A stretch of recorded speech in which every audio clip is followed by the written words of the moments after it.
Menurut saya harus ada support dari partai politik kalau menurut saya gitu. Sebagaimana yang dulu dilakukan pada tahun 1987.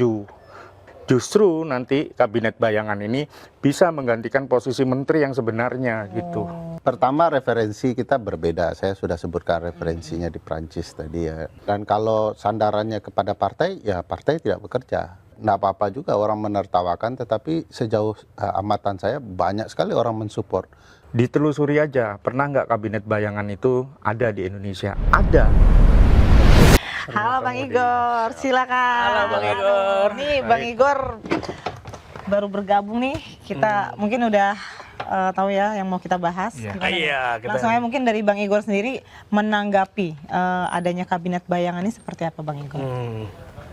Ya mungkin gini ya Bang Ferry ya. Kita aja kalau berjalan tuh ada bayangan ya, tapi akan hilang setelah gelap bayangan kita. Masih Jadi ada lampu, Bang. Masih ya kan, ada cahaya. kita kan punya bayangan tuh Bang kalau jalan gitu mau ke suatu tempat, tapi hilang tuh nanti Bang kalau udah gelap, kalau udah malam. Jadi saya khawatirnya begini Bang, dulu ini kan kabinet bayangan ini kan nggak megang mandat konstitusional ya. Kalau dulu tuh saya ingat, kebetulan saya dosen juga Bang, ilmu politik, jadi saya mempelajari salah satu mata kuliahnya itu pemikiran politik Indonesia ya. Itu pernah Bang, di tahun kalau saya nggak salah 1980-an, 87, itu malah bagus kabinet bayangan. Tapi yang menginisiasi partai politik. Bedanya dengan sekarang, itu kan 80 kapan? 87 ketuanya tuh almarhum Ki Kwan Gi. 80 itu sistem presidensial gitu. Iya, 1987 kalau saya nggak salah ya. 7 kali. Enggak, itu kabinet Banteng, itu program Banteng. Karena di sistem presidensial ya pasti tidak ada kabinet bayangan formil itu. Nah, jadi Bang Ferry bisa melacak lagi. Nah, itu ketuanya Ki Kwan Gi. Justru Ki Kwan Gi itu dari PDIP pada saat itu. Kabinet bayangan, dan banyak pejabat Orde Baru pada saat itu cukup was-was lah ya. Bahkan P3 juga membentuk kabinet bayangan.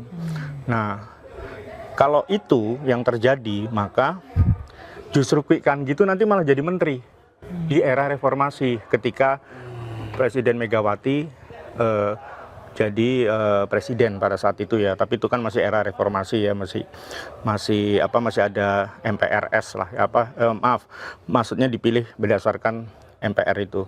Nah, kalau apa yang dilakukan Bang Ferry ini menurut saya di mana gregetnya gitu kabinet bayangan ini, kecuali ya khawatirnya jadi bahan ketertawaan aja nanti gitu. Tapi biasanya kalau misalnya kabinet bayangan itu masih disupport, ini kan emang bagusnya kabinet bayangan juga ada positifnya, karena oposisi itu melempem ya, check and balance juga. Kan salah satu blueprintnya kabinet bayangannya Bang Ferry itu kan juga atas dasar itu gitu. Nah, tetapi menurut saya harus ada support dari partai politik kalau menurut saya gitu. Sebagaimana yang dulu dilakukan pada tahun 1987.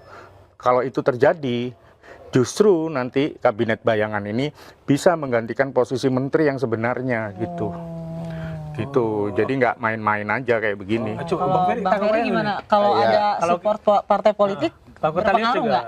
Ya, pertama referensi kita berbeda. Saya sudah sebutkan referensinya di Prancis tadi ya, dalam konsep tata negara modern.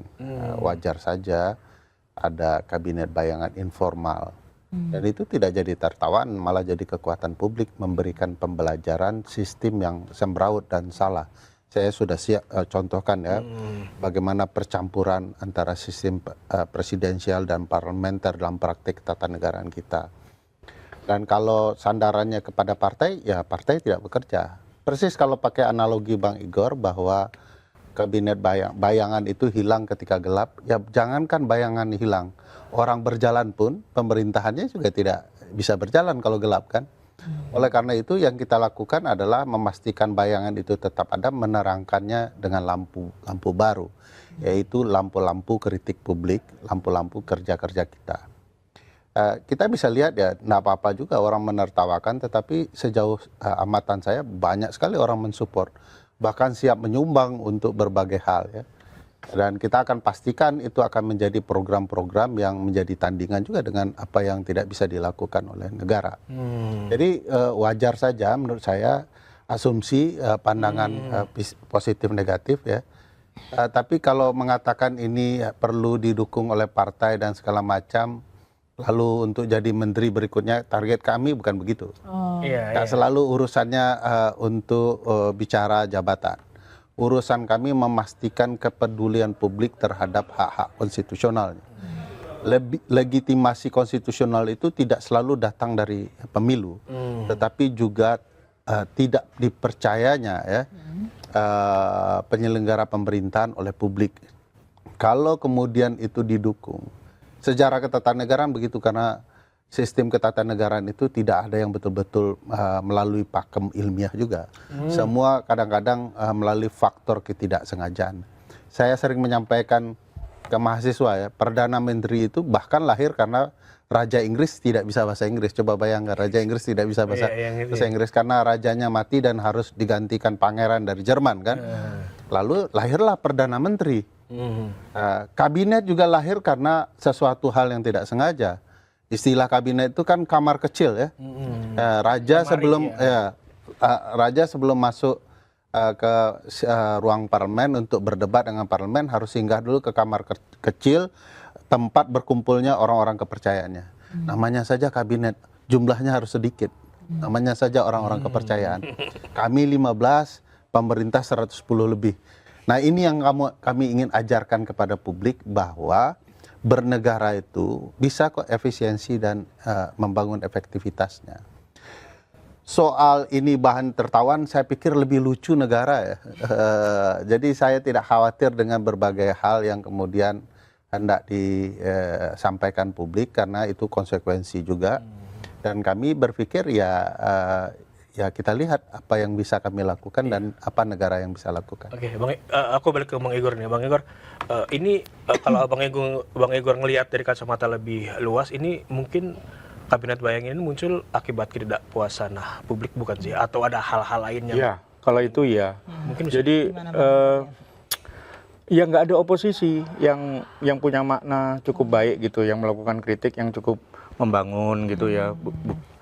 Nah, oleh karena itu, posisi Bang Ferry ini ketika membentuk kabinet bayangan itu, tentu saja ada masyarakat yang antusias ya, itu mendukung gitu ya. Walaupun buat saya agak sulit ya gitu. Makanya saya tadi ya agak kasar. Agak sulit diterima atau agak sulit? Agak sulit. Ya karena nggak ada didengar oleh masyarakat nih. Ya, didengar oleh gini, pemerintah. Kan tadi saya bilang, justru kalau Bang Ferry itu nanti mungkin Bang Ferry ini kan jago lah dia ya, dia tahu banyak gitu. Ditelusuri aja, pernah nggak kabinet bayangan itu ada di Indonesia? Ada. Kwik Kangi itu ketuanya waktu itu dari PDIP pada saat itu. Ya, bahkan itu dia kan nanti parlemen berarti bekerja kan, oposisi bekerja. Kan sekarang gitu. kan problemnya adalah oposisi tidak bekerja karena ya bisa dimatikan, ya bisa ya tidak bekerja dengan baik. Iya. Jadi pilihan rakyat apa gitu ya? Nah, saya misalnya begini Bang Ferry ya, kabinet bayangan ini kan kita tuh harus tetap menggunakan jalur yang konstitusional lah gitu ya. Kalau ini kan orang-orang pinter aja nih, orang-orang independen, orang-orang yang punya prinsip gitu ya, dan dia mau melakukan kritik membangun buat pemerintah. Tapi menurut saya kan langkah ke depannya kabinet bayangan ini biar nggak ditertawakan gitu ya, itu dalam tanda petik ya Bang Ferry, bukan menghina, itu harus mendekati partai politik, atau jangan-jangan sudah diam-diam ada yang support atau partai politik baru gitu ya. Ya apa juga mendapat aplaus dari Anies Baswedan kan bisa aja, atau Ganjar Pranowo ya kan, atau dari partai PDIP lah yang nggak begitu jelas ya dia sekarang ya. Iya kan, karena Bu Mega dengan Pak Prabowo itu kan memang kalau kita mempelajari pemikiran politiknya itu dia tidak mengenal Indonesia, itu tidak mengenal oposisi memang gitu. Dari dua tokoh negarawan itu menganggap bahwa Indonesia tuh tidak mengenal oposisi. Jadi demokrasi yang dibangun itu demokrasi yang sifatnya ya seperti Bung Karno bilang gotong royong gitu. Nah, tapi kita memang dalam masyarakat demokratis dan pluralis itu kita membutuhkan orang-orang yang kritis gitu. Tapi kabinet bayangan ini kalau ini temanya gitu ya. Kan temanya sesuai itu dengan apa yang diungkap oleh Okezon ini hanya rame di media sosial atau bagaimana? Menurut saya iya. Kecuali satu ya, ada support dari partai politik. Yang kedua, justru embrio terbentuknya partai politik baru. Oh, ada biasanya kecenderungan gitu. ke sana. Tapi sebenarnya dalam iklim demokrasi hal seperti ini hal yang biasa nggak sih Bang? Ketika ada orang yang ingin menyampaikan kritik lewat berbagai macam formasi. Kalau itu biasa. Kalau itu biasa, tapi nggak efektif gitu. Mungkin Mbak. Ini dalam hal mencari apa gitu? Ya nggak efektif kecuali misalnya nanti dengar gitu maksudnya. Ya kalau kabinet bayangan ini kan menterinya, ya kan. Kalau saya sih tanggung Bang Ferry, langsung aja presiden tandingannya siapa? Gatot Nurmantyo misalnya gitu, Anies Baswedan. Nggak, sehingga kabinet bayangannya juga ada kan begitu. Atau siapa yang nanti akan diusung? Bayangan. Betul kan ini presiden threshold sudah 0%. Kira-kira nggak bayangan dong. Gak sempet baca? Dengerin aja, klik icon text to speech di okezone.com.